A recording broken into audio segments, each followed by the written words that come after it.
Well, good morning. Welcome to our second breakout session today.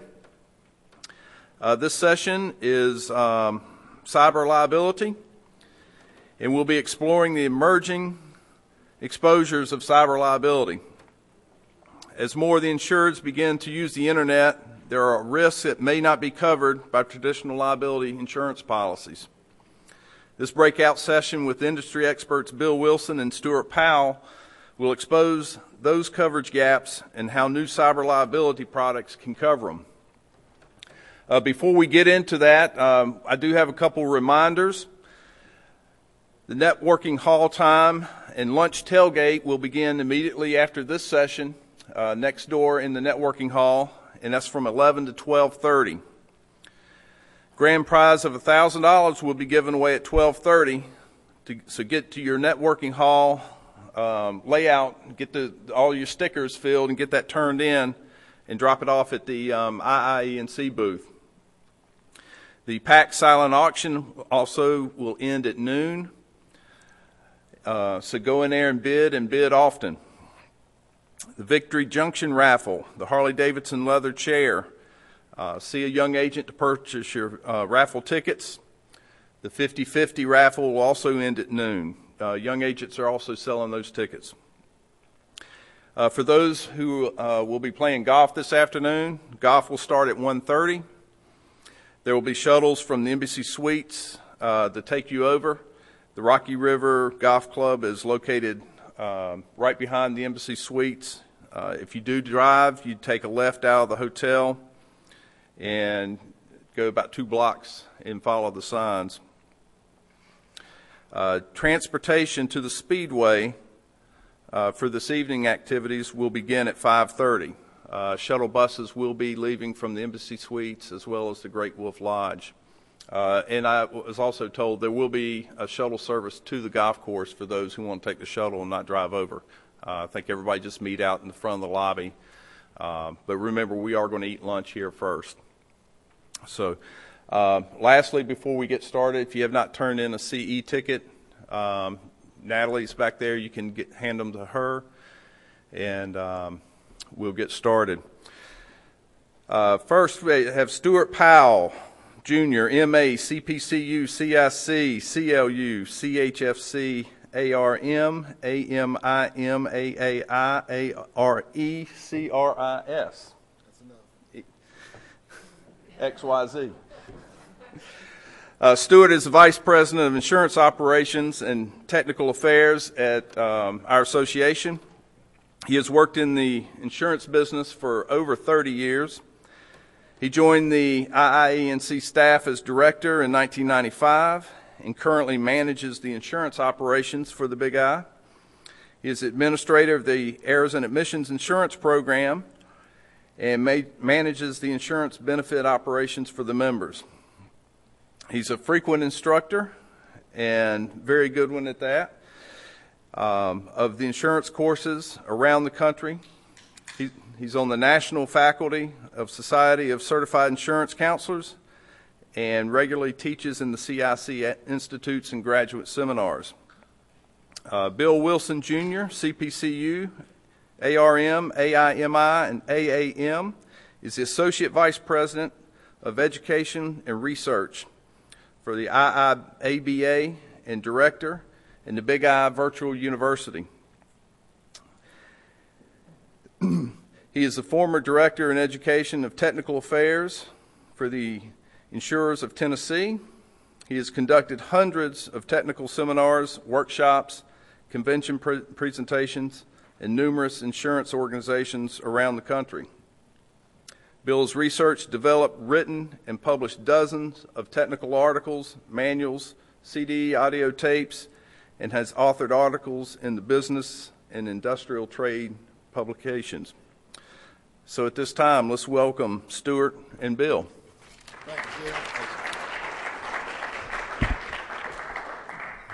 Thank you.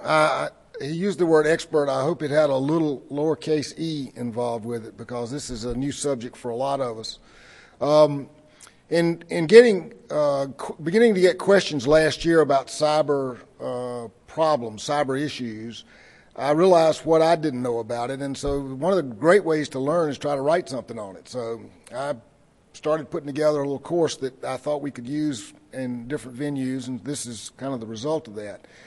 It's always a great opportunity for me to share a podium with Bill Wilson. Bill and I have been good friends for a long, long time, and Bill, I consider Bill to be one of the brightest minds in the insurance business. So it's quite an elevating benefit for me to be up here with Bill. The cyber issues is really, we're really on sort of a frontier, an insurance frontier, and it's kind of a Wild West environment out there from a form standpoint. What we're going to do is talk a little bit, Bill and I are going to sort of bounce back and forth talking a little bit about the problem, and you can't hardly pick up an insurance periodical today that doesn't have some kind of article or some kind of essay on cyber issues.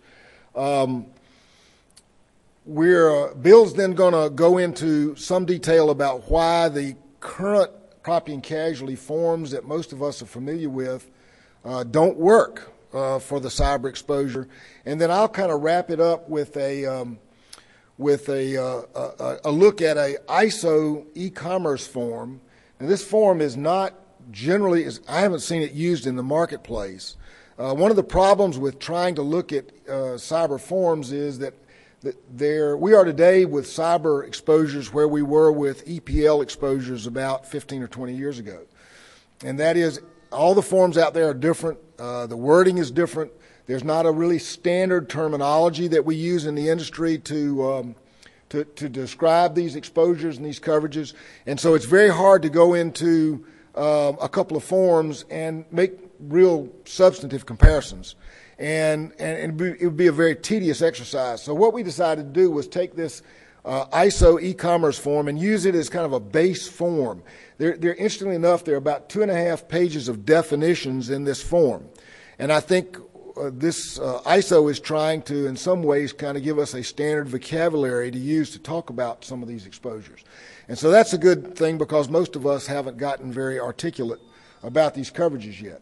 So we're going to look at that cyber form, not so much as something you will see in the marketplace, but as a sort of a baseline to move out into the marketplace with sort of a place where the Greeks thought if Atlas could find a place to stand, he could push the Earth out of its orbit. So this is sort of our place to stand in this new environment of cyber stuff. Interestingly enough, a couple of months ago, Shirley and I were working on the renewal for the media liability coverage for the association. And last year when we looked at it, I sort of tried to read through the thing and I was just kind of lost. And we were looking at it this year. I said, wait a minute, I got an idea. I ran in my office, grabbed this outline, and pulled up these coverages that are in this e-commerce form. I said, let's just see how our form compares to this form. And sure enough, we had about 3 or 4 things covered, but there were a few things that our form didn't address that were on the options on this e-commerce form. And so we were able then to engage in a discussion within the office about whether these additional coverages were needed or not. And as it turned out, we're actually getting quotes on one of these that we didn't have that we probably think we need to have. So it's kind of a tool, more than a policy form that you'll really see in the marketplace. This is a kind of a tool. And Bill and I want to talk a few minutes about just sort of the anecdotally about what's going on in the world from a cyber standpoint to sort of prime the pump to get into more of an insurance discussion. Just to throw some random numbers out, and Bill's got a whole bunch of anecdotal information that he's pulled off websites and studies that have been done that he'll cover in just a second. Some of the numbers that I pulled just randomly off the internet is it's estimated that a data file is stolen once every quarter of a second. So in a working day's time, that's a lot of data files on average that are being stolen or misappropriated. That an ID is stolen every 3 minutes at an average cost of about $3,000. One ID costs $3,000. ID theft from a frequency standpoint is having double-digit growth rates annually. So it is an incredibly rapidly accumulating problem. In 2007, it was alleged, it's believed that 27 terabytes of data, and I'm not sure how much that is. I know it's probably 12 digits, something like that, 12 zeros. Anyway, was stolen from the Department of Defense. Now, you would think that the Department of Defense would have as good a defense against these attacks as anybody, and yet they 4 years ago had 27 terabytes of data stolen. It is reported that the Pentagon withstands 3 million cyber attacks daily. Daily. That's a staggering number to me. It's also estimated that there are about 10,000 distributed denial of service, and we're going to talk about denial of service in a little bit, 10,000 denial of service attacks that are launched daily, 10,000 a day. That's people trying to close down your website. And it's also reported that some 200 new computer viruses are appearing on a monthly basis. So trying to fend off and protect ourselves against some of these attacks is quite a daunting and substantial effort. And there's a lot that can be done from a risk management standpoint, but you're not going to be able to completely close out, and so that's why the need for some type of indemnification or reimbursement for some of the results of these attacks is becoming such a popular idea. Bill, you want to mention some of the stuff you got? I feel like I'm in the stag line at the community center dance, and my turn. I wanted to give you a couple of websites. At the virtual university, where I spend most of my time, on almost a weekly basis, I get questions from people about, I'm trying to convince a customer they need D&O coverage. They want to know examples of what kind of losses can happen that would cover. So I'll give them information on that, or it's umbrella claims. I need to give them examples of large losses. I know in selling cyber insurance, the hard part is telling them what the exposures are and giving them tangible examples. And I want to give you a couple of websites that will give you all of the examples you'll ever need to discuss this with them. One is from the Ponemon Institute. It's www.ponemon.org. Ponemon, Ponemon.org. They gather statistics. They review news stories from around the world. According to them, the average cyber liability loss is $6.75 million. And that averages out to about $214 per record. So even in your own agency, figure how many accounts you write, how many records you have of personal information, and you can figure out what your exposure is, at least based on averages.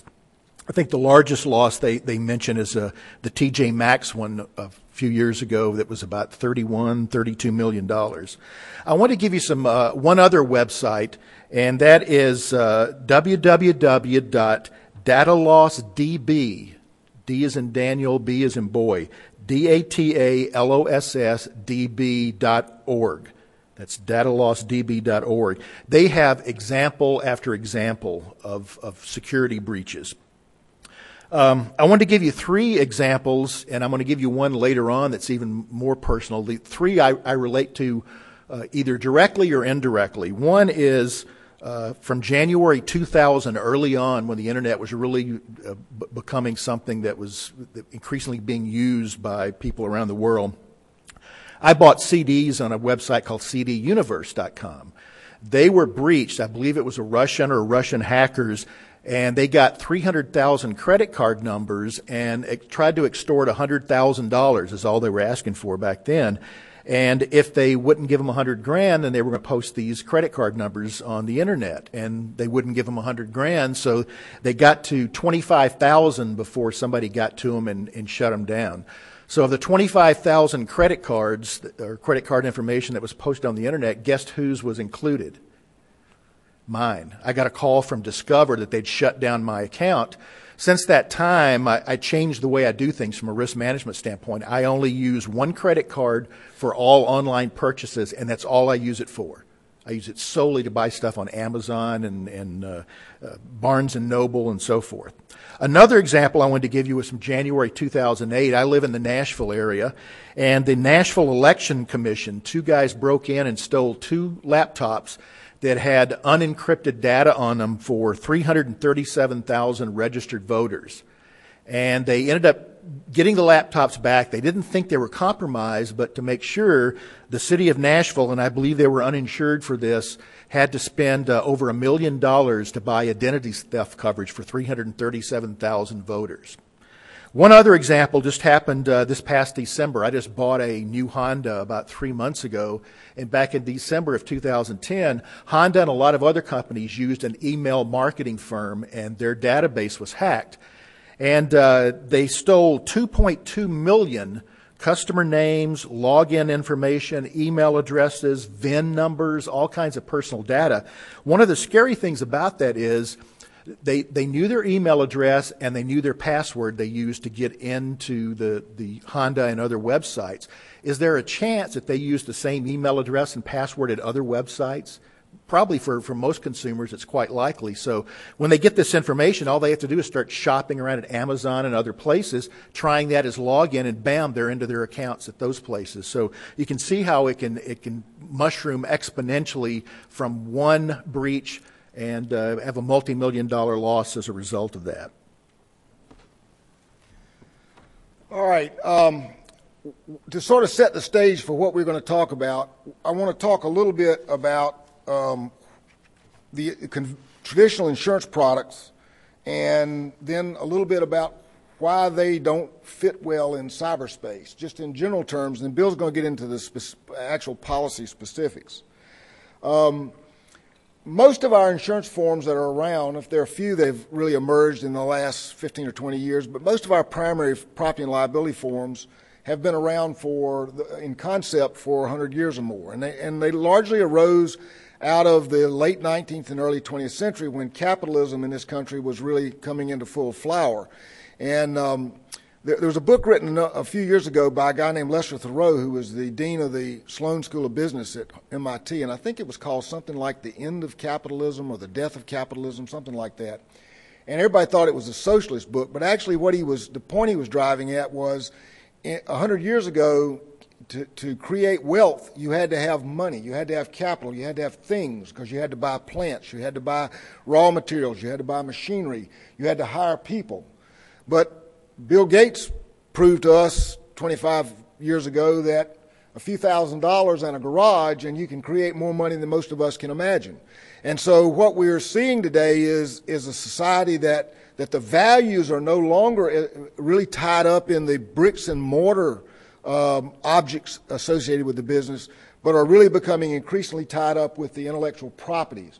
I think about 10 years ago, here in the Research Triangle Park where I live, there's a company up there called Red Hat, which basically sells a software that's freely available, a Linux. They do put a front end on Linux. And at the time they went public, they had about 70 employees. They had about $10 million, I think, in annual sales. They went public, and within a few weeks, their market capitalization exceeded that of Progress Energy.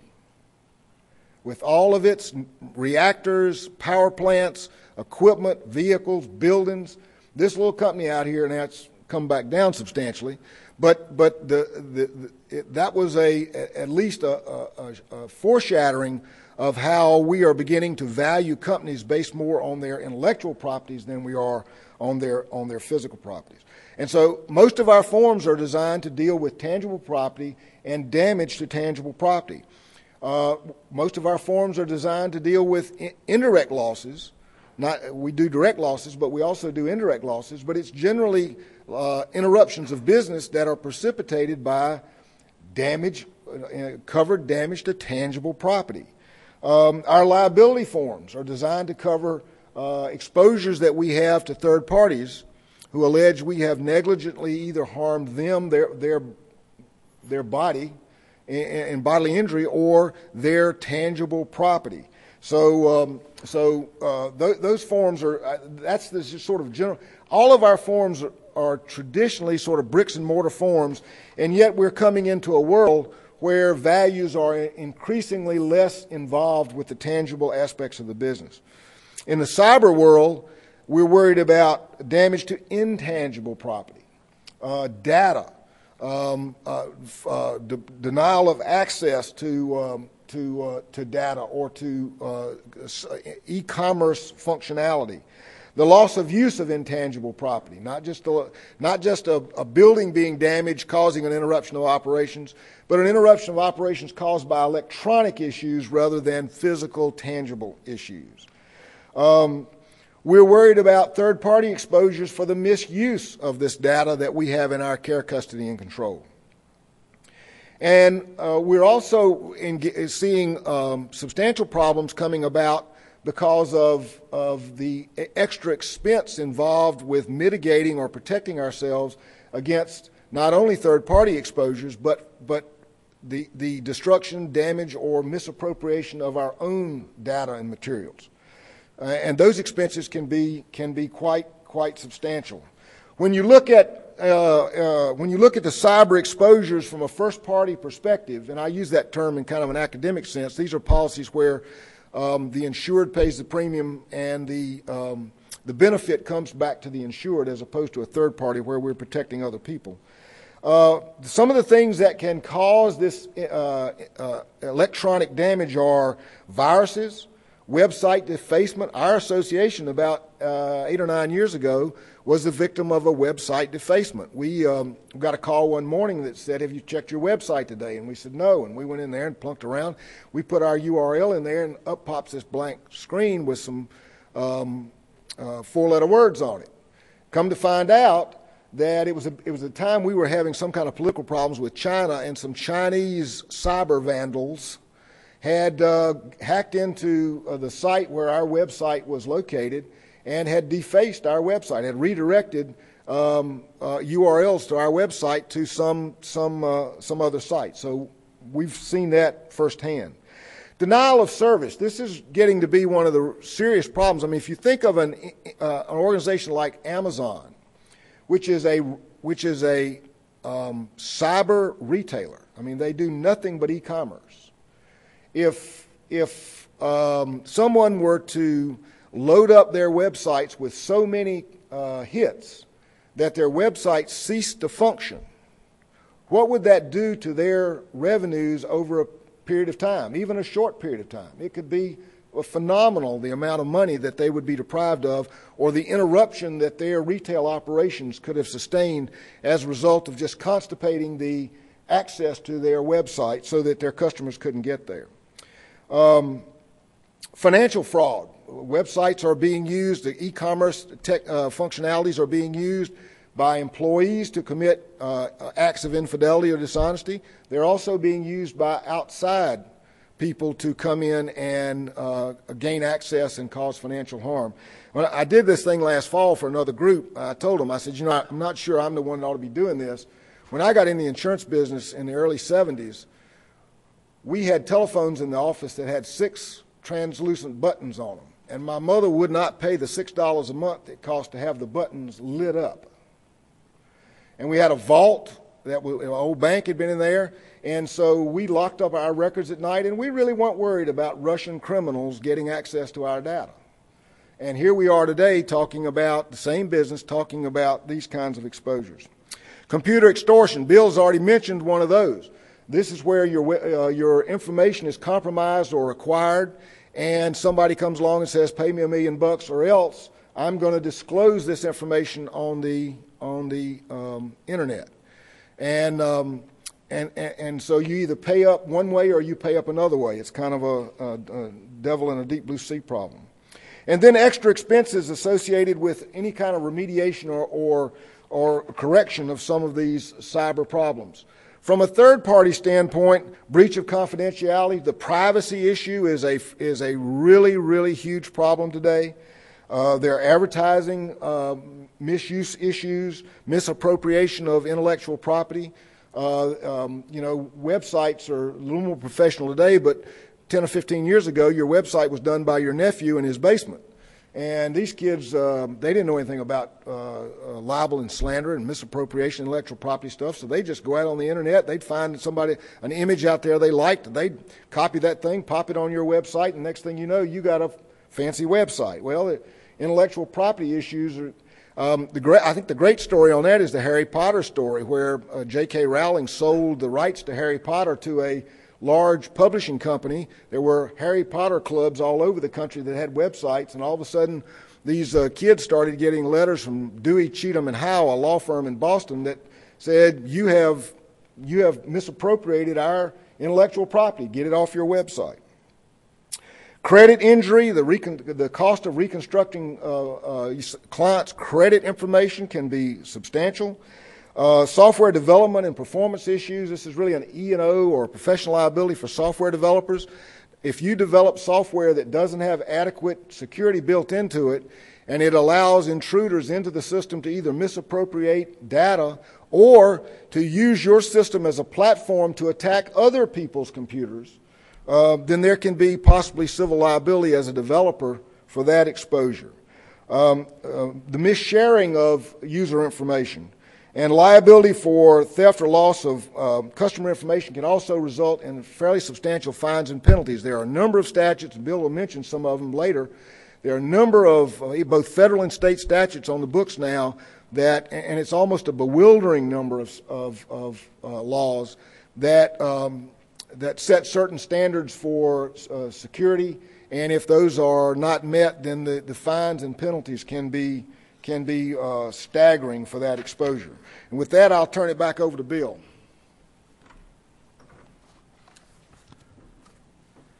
Well, I'm going to tell more stories to kind of bring this into reality, I think, for a lot of us.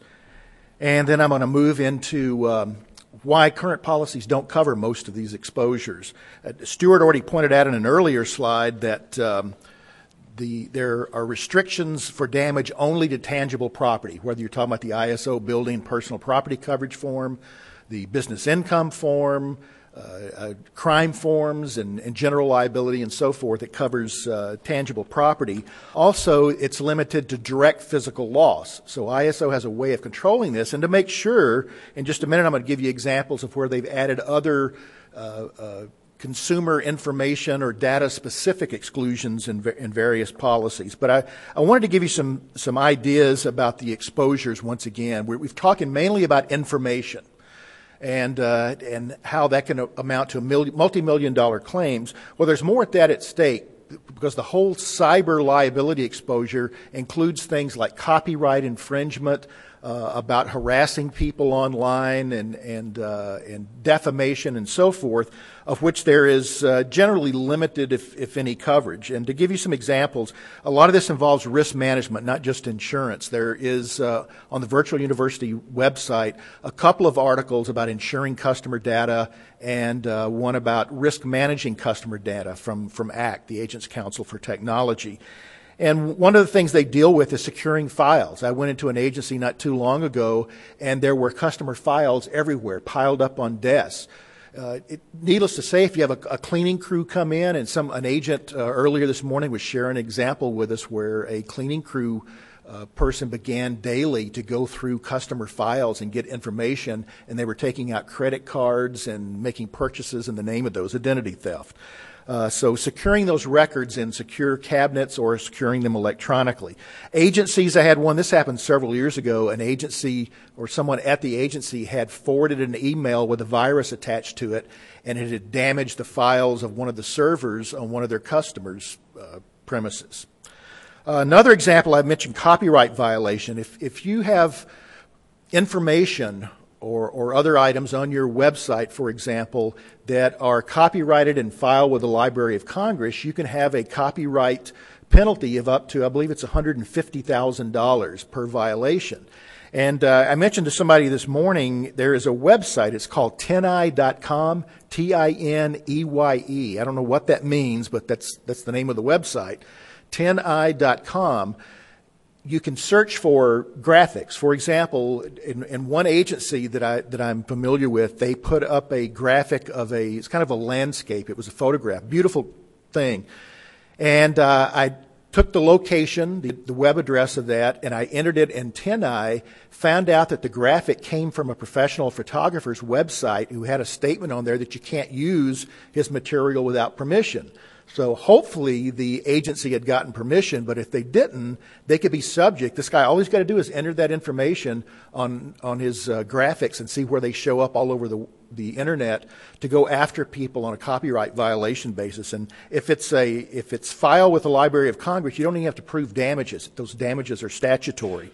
So you have to be careful about that, or by adding information from National Underwriter, Rough Notes, American Agent and Broker magazine, articles that are copyrighted by others. You have to be very careful about that.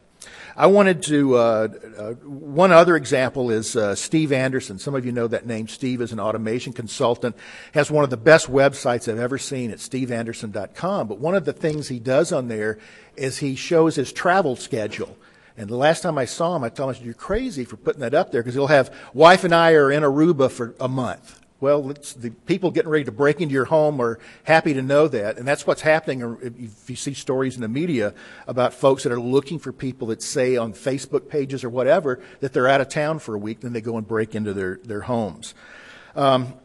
I know an agency that has a blog, and it's a great blog, but I noticed that they had a coverage article on their blog that was wrong. It had wrong coverage information, and I sent them an email about that. And they didn't change it, so either they didn't agree with me or they left it up anyway. But putting information that may be inaccurate could result in lawsuits against you from people, not just customers, but from the public in general. I know there used to be a website called allexperts.com. And that you could ask plumbing questions, and plumbers would come in and answer them. You could ask insurance questions. It's a different web address, I think, but it's still up there. And there was a question asked about insurance, and there was a CSR from an agency who answered it, and her answer was totally wrong. So I went in and corrected it, hopefully in a nice, professional way, but told them what the truth was. And a couple other people did too. There was an agent from Florida and an agent from Iowa that both went in and said that's inaccurate. Well, she posted this obscene rant against us for daring to correct her. They took it down at the website, but then she started emailing all of us that with really profane stuff and what she'd like to do to us and so forth. Long story short, one of the agents contacted the agency principal that she worked for, and he knew that because all of her blog posts or all of her responses to these questions, she included her agency email address. So she had the agency domain name, and one of the agents from Iowa went in and sent the guy what she had been writing about him and said, I don't think you want your agency represented in this way. So from an agency standpoint, from your customer standpoint, they have to be aware of what their employees are doing online as best as they reasonably can. I'll give you one more story, then I'm going to touch on some more coverage issues. And this happened kind of early in the internet in the mid to late 90s. My wife got me an AOL account. That's how I first got on the internet. I told her it was a mistake because I'd never get off once I got on. And she learned the next morning when I was still up with bloodshot eyes, told her that I found a website that listed every public swimming pool in Europe. I don't know what the value that was, but I was pretty impressed by it. Anyway, there were AOL message boards, and I would go on and post on some of the message boards. One of them was an insurance message board. There was a group of people, I told Stuart, it was like a pack of jackals that went, 6 or 8 of them went from board to board, and they would try to find out the identity of people posting. And I was a neophyte. I didn't know any better, so I was making posts and looking up information and making comments all over the internet with my personal information, mentioned my son playing Little League Baseball and all that. Well, they easily found out who I was. They started posting my name, my address where I lived, my telephone number, that my son had a baseball game at the local municipal park next Saturday at 2 p.m. on Field 6, that kind of stuff, intimidating kinds of things. They went to the insurance website where there were people that I knew professionally and posted that I was a pedophile. They went after a Hispanic lady and made all kinds of bigoted types of remarks. There was a Jewish lady. They were posting anti-Semitic things about her. But they didn't look into their identities. They would have found out that the Jewish lady's husband was a special ops guy from Vietnam, for one thing. They would have found out she had a real close connection to a very well-known prominent attorney who gave her some legal advice, one of it being to file an ethics complaint against one of the people because the ringleader of the pack was an attorney. We found out who he was because one of the Hispanic lady was also an attorney, and she got an investigator to find out who this guy was who was defaming all these people. Anyway, one of the ladies in this group from another state called the principal of my son's school and told her that I was a pedophile, and called her from her home telephone, if you can believe that. So they knew from caller ID who this person was. Anyway, long story short, I ended up, rather than try to do something illegal, I ended up getting off those message boards and haven't been back in years. And one guy, the guy who was an attorney, actually ran for political office in his state as a criminal court judge. This was after posting information on message boards, making rape jokes and things like that. Well, the attorney the Hispanic attorney knew who he was at that point and left a voicemail message for him at his office that he might want to reconsider his political future because she had a copy of everything he had done and all the links on the message boards.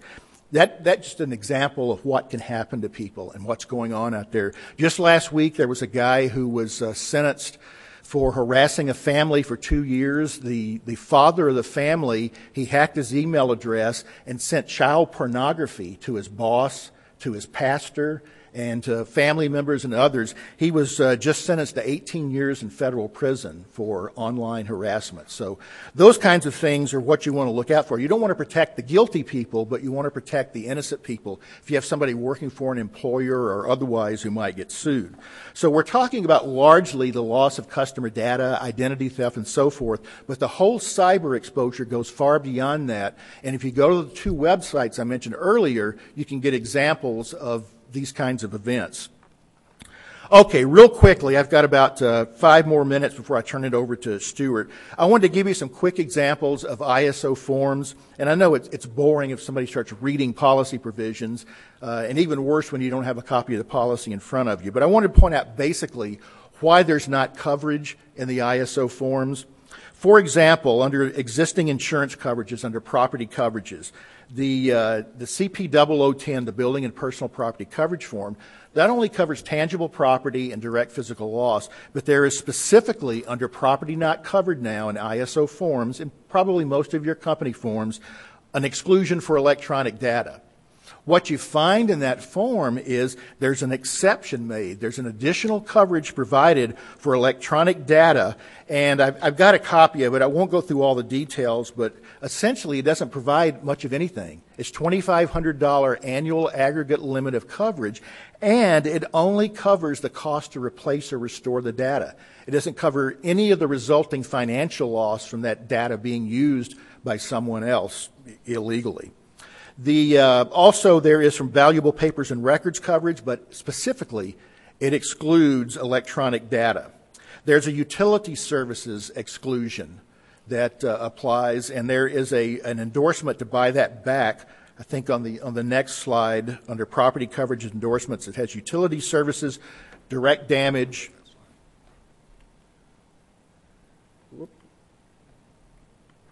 There we go. Have utility coverage, direct damage, but it also excludes electronic data. So you can buy back the utility coverage, the off-premises power failure, surge, etc., but it excludes electronic data, so it doesn't do you any good either.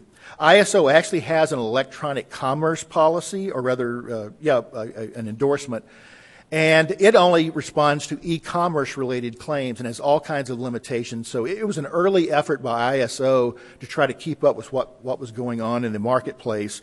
But since that time, there are a lot better ways, and one of those is what Stuart's going to talk about. There are EDP policies. ISO has no standard EDP policy, so you're on your own in evaluating company forms. Probably you'll find that for the most part, the cyber forms that are being made available today will cover a lot of what EDP forms used to cover. Perhaps their greatest value is in covering the hardware itself.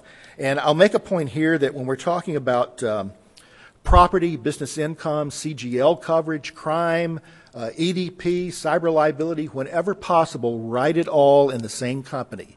If you don't, you're going to have a loss that's going to slip through the cracks, and everybody's going to be pointing their fingers at everybody else. So just like writing whenever you can CGL and auto in the same company, same thing goes here.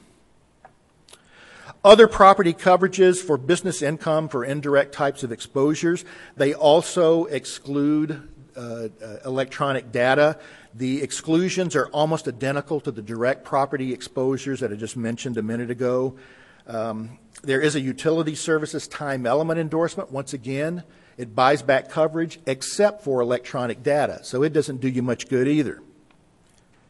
Crime coverages are a problem. Cyber liability policies build in direct, indirect, and some form of crime exposures coverage. If you look at the most commonly used crime form, which is the ISO CR 0020, it has a cafeteria list of coverages you can buy. The three that are most commonly applicable to cyber exposures are employee theft, computer fraud, and funds transfer fraud. The problem with those forms is the kind of property they covered. The employee theft and computer fraud cover money and securities, which aren't data or information, but they cover other property. Unfortunately, other property is defined in that form to not include intangible property. So once again, it applies only to tangible property. Funds transfer fraud applies only to money and securities, so it doesn't do you any good for customer information. For liability coverages, ISO now has a specific exclusion in the CGL policy for electronic data. It's not covered. They have an electronic data liability endorsement. It's the CG 0437.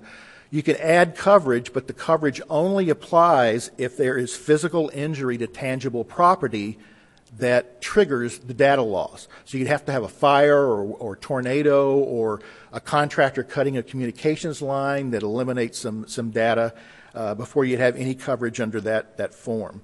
And there are personal and advertising injury liability coverage B under the CGL policy, but it excludes certain things like chat rooms and bulletin boards. And I mentioned earlier, defamation is typically covered, libel and slander under coverage B, but not if it involves the internet.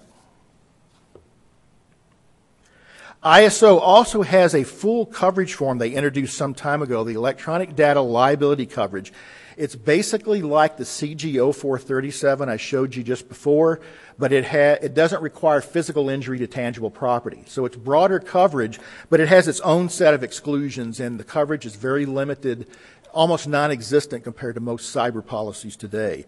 Bottom line, for what I've been talking about in this last little segment, is ISO really has two forms that are of any significant value. One is the CP 0430, which covers damage to your data. The other is the CG 0065 that covers your liability for damage to other person's data. It's like those two together are like a poor man's cyber insurance coverage, but the products in the marketplace today are vastly better than that. On the next slide, there is year 2000 endorsements. Your companies are probably still using those, even though we're 11 years beyond the year 2000.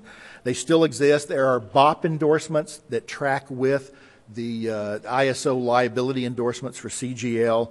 And the final thing I'll mention here before I give it back to Stuart is insuring is just one way to do this, and he's going to give you an example of that. Risk managing is also a big part of this. I would encourage you to go back to the virtual university and look for that ACT. If you search the VU for customer data, it'll bring up the ACT article about risk managing your exposure.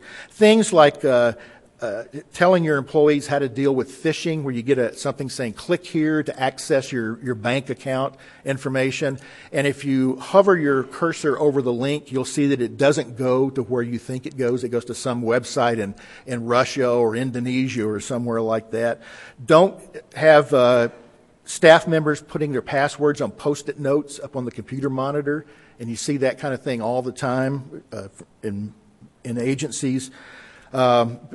Have reasonably complex passwords, change them every 3 months.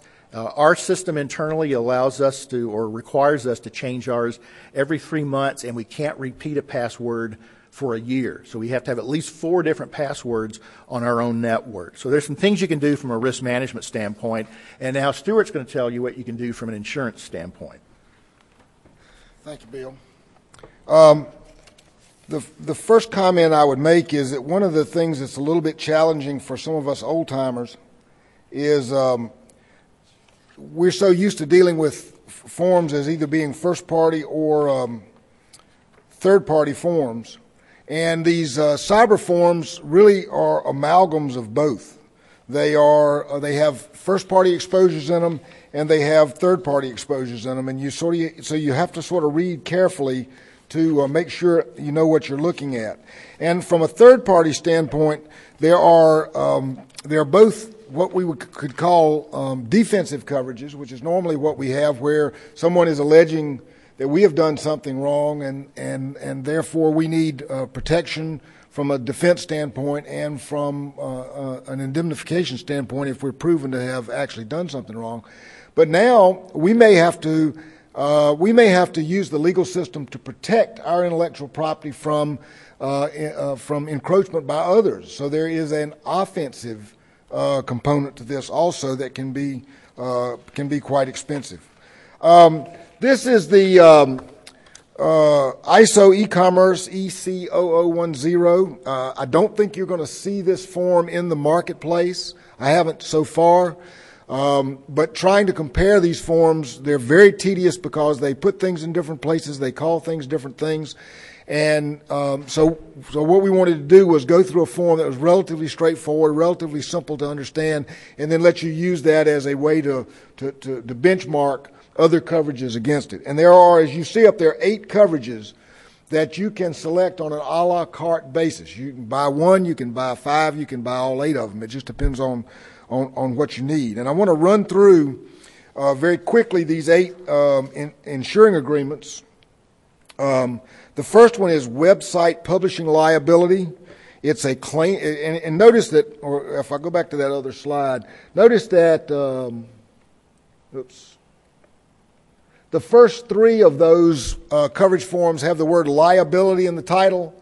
That's a dead giveaway what you're talking about, and the other 5 don't. So that kind of helps us. It's kind of a clue as to what we're looking at.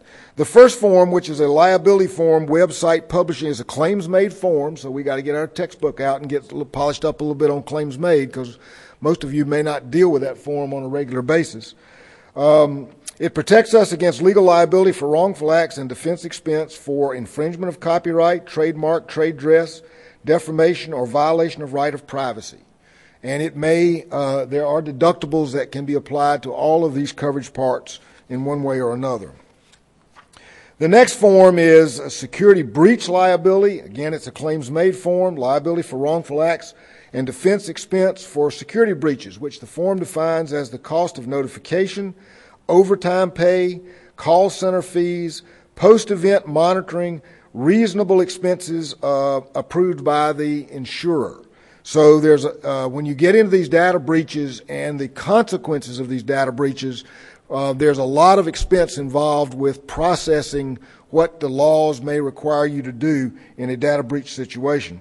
It also covers a computer system used to transmit viruses to other parties. So if someone gets into your system and uses it as a launching pad to propagate viruses to other computer systems, it is dealt with in this data breach liability. And it also may have a deductible of some sorts. The next one is sort of a programming professional liability type coverage. It's an E&O form. It's a claims-made form. If you design websites that allow customer information to be processed through those websites, and you don't build in adequate security that allows that information to be secured or allows the website to be secured from being used as a launch platform for other types of things, then you may have some civil liability exposures because of your negligence in or inadequate development of those websites. So it covers you for legal liability for wrongful acts or defense expenses, for actual or alleged programming errors or omissions that result in disclosure of client information from within a computer system. And it also can have deductibles. The next one, 4, and notice the term liability doesn't appear in the title of this form, is kind of a valuable papers and records on steroids for e-exposures, e-commerce type exposures. It is a replacement and restoration of electronic data. It covers loss of electronic data or computer programs from within a computer system resulting from an e-commerce incident, which the form defines as a virus, a malicious code, denial of service attack, or the intrusion into a computer system designed to damage, destroy, delete, corrupt, or prevent the use of or access to the computer system. And it can have deductibles also. The next one is an extortion threat coverage. Bill's already talked about this. It covers loss from extortion threats first communicated to the insured during the policy period. So it doesn't say when the data had to be stolen, but the extortion threat has to be communicated to the insured during the policy period. It covers fees and costs for security firms. It covers interest on loans to pay ransom demands. It doesn't, interestingly enough, doesn't pay the ransom demand. It just pays the interest on the loan you're going to take out to pay it. Reward monies paid to informants or other reasonable expenses approved by the insurers. And it also can have some deductibles. These are all subject to underwriting and pricing considerations. Number 6 is business income and extra expense. And this is a form that is now designed to provide interruption of e-commerce operations, not just operations because of physical loss to your property, but because of e-commerce, interruption of your e-commerce. It's loss due to an interruption resulting from an e-commerce event, which we defined as a virus, malicious code, those things. Sustained during the policy period, and extortion threats communicated during the policy period. And this can have either a dollar deductible or it can have a time waiting period depending upon underwriting and pricing considerations. Number 7 is public relations expense. Many of the privacy laws today require, if your data has been breached and information has been misappropriated, that you have to do a certain amount of public disclosure of this, and so that can be very, very harmful to a business image, and so managing that public relations problem can be quite expensive. And this form is designed to cover loss due to negative publicity resulting from an e-commerce incident or a security breach sustained during the policy period. It also can have some deductibles. Yes? Am I off? Okay, sorry. And the 8th one is security breach expense, which is loss due, is really an extra expense coverage arising out of security breaches. The security breach liability would help you with damages that you may have to pay to third parties. This would help you with the cost of mitigating a security breach loss as far as your own personal expenses. So loss resulting directly from a security breach sustained during the policy period. Now, every form has some exclusions. And I want to run through quickly. A lot of these are pretty intuitive. You can imagine. It doesn't cover natural causes of loss. We got forms to do that already. That's fire, lightning, windstorm, hail, all that stuff. War, biological, chemical, or nuclear, destruction of tangible property or bodily injury or property damage. We've already got forms to do that. Insufficient capacity of computers. If your computer's just not designed adequately to handle the function that you're trying to handle, that's not a fortuitous situation. That's you got to deal with that another way. Impairment of the internet. When I first taught this back 6 months or so ago, it was when this WikiLeaks stuff was going on, where this guy had released all this data having to do with some of our foreign policy stuff. And he was threatening that if he was pursued, that he had planted these cyber bombs all over the internet and that he would just blow the internet up. And I was kind of hoping he would, because I figured if that happened, the Russian mafia would knock him off, because they would put them out of business for a period of time. So, but anyway, it didn't happen. But if the internet shuts down, that's kind of a catastrophic, fundamental risk that just can't be dealt with from an insurance standpoint. Failure, reduction, power surges. We have forms that deal with those kinds of things. The next, RICO losses, I'm not sure what that's about, but there is infidelity coverage in here and some other types of crime coverage. Satellite failure, intentional damage by an insured, that's pretty intuitive. Publication of material with knowledge of falsity, we're familiar with that with personal injury. There's no contractual liability coverage. There's no coverage for patents or trade secret violations. I think it's now a requirement that ISO put a pollution exclusion in every conceivable form that they have, so we have one here. And then any claims that are known, pending, or litigation is going on at the time this policy goes into force would obviously be something that was excluded.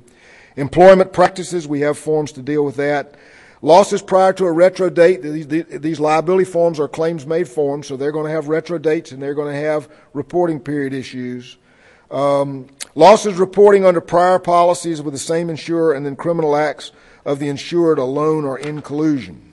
Some additional exclusions, loss determination expense.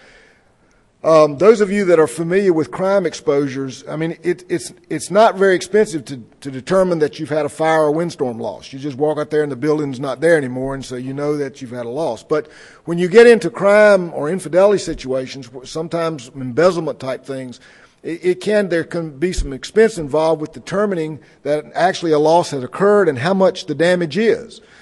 And most of the time, the duty to determine the amount of loss sustained is the insured's duty. Now, if any of you have dealt with blanket banker's bonds, you know that sometimes they'll pack in some incidental coverage for audit expenses into those forms. But in most forms, it's the insured's responsibility. And you can see here that they exclude loss determination expenses. You're going to have to do that. Governmental action, including seizure and destruction, actions of governmental agencies such as the FTC or the FCC, these are more regulatory issues than they are insurance issues. Computer upgrade expense, it has an insured versus insured exclusion, which we don't see generally in the general liability form, but we do see in non-standard liability forms. Electronic data input errors, if you have a lot of fat-fingered employees that just can't spell correctly, that's your problem, not the insurance company's problem. And from a territorial standpoint, the coverage is for wrongful acts is worldwide, because what are the boundaries on cyberspace? National boundaries just don't work there. However, the suit alleged against you must be brought under U.S. jurisdiction, which is very, very similar to what ISO does in other ISO-type forms. What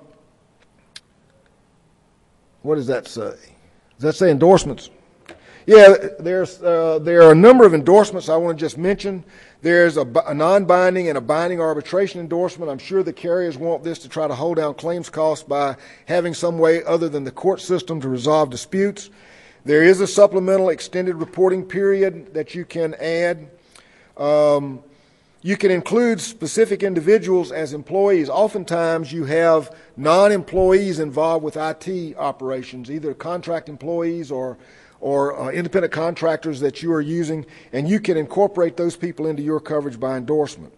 There is a territory amendment form for wrongful acts where you can exclude specific territories or include specific territories. And there is a amendment of territory conditions where you can get worldwide suits subject to underwriting approval. There is an agreed value for business income loss, which I think is fairly important. I think trying to determine ahead of time what the potential loss from these kinds of exposures are would be a daunting, if not impossible, task. So this would be a way for the insured and the underwriter to agree ahead of time what the loss, what the value of the loss is going to be, and try to get out of any kind of co-insurance type issues. And then there is an endorsement that allows you to include retroactive dates for named subsidiaries if you want to do that. And having said that, are there any questions that Bill and I, we've got a few minutes left, are there any questions that Bill and I could try to answer on this, on these issues? Yes, sir.